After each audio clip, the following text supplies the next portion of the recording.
بسم اللہ الرحمن الرحیم۔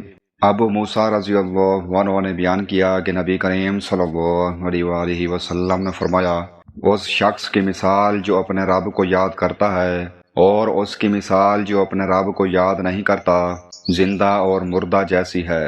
صحیح بخاری حدیث نمبر 6407۔ اس حدیث میں اللہ تعالیٰ کے ذکر کی عظیم فضیلت بیان کی گئی ہے۔ جو شخص تسبیح، تحلیل، تحمید، دعا، تلاوت قرآن اور دیگر اذکار کے ذریعے اللہ کو یاد رکھتا ہے، اس کا دل ایمان سے زندہ رہتا ہے، جبکہ اللہ کے ذکر سے غفلت اختیار کرنے والا روحانی طور پر مردہ انسان کی مانند ہو جاتا ہے۔ اس لیے مسلمان کو چاہیے کہ ہر حال میں اللہ کا کثرت سے ذکر کرے تاکہ اس کا دل زندہ، مطمئن اور اللہ کے قریب رہے۔ حضرت عبداللہ بن عمر رضی اللہ عنہما نے بیان کیا کہ رسول اللہ صلی اللہ علیہ وآلہ وسلم نے میرا شانہ پکڑ کر فرمایا، دنیا میں اس طرح ہو جا جیسے تو مسافر یا راستہ چلنے والا ہو۔ حضرت عبداللہ بن عمر رضی اللہ عنہما فرمایا کرتے تھے، شام ہو جائے تو صبح کے منتظر نہ رہو اور صبح کے وقت شام کے منتظر نہ رہو۔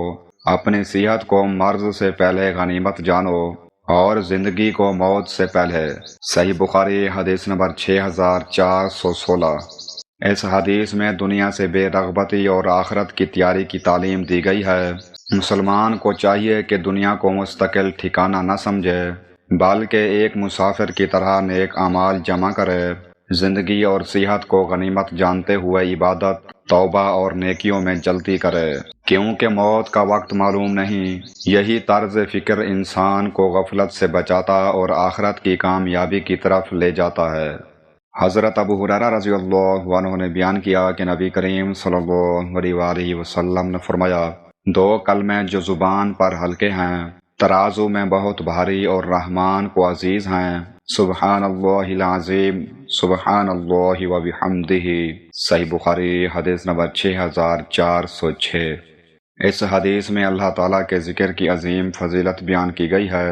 یہ دو مختصر کلمات ادا کرنا نہایت آسان ہے، لیکن قیامت کے دن اعمال کے ترازو میں ان کا وزن بہت زیادہ ہوگا، اور یہ اللہ تعالیٰ کو انتہائی محبوب ہیں۔ اس لیے مسلمان کو چاہیے کہ ان اذکار کو اپنی روزمرہ زندگی کا معمول بنائے تاکہ اللہ کی محبت، اجر عظیم اور آخرت کی کامیابی حاصل ہو۔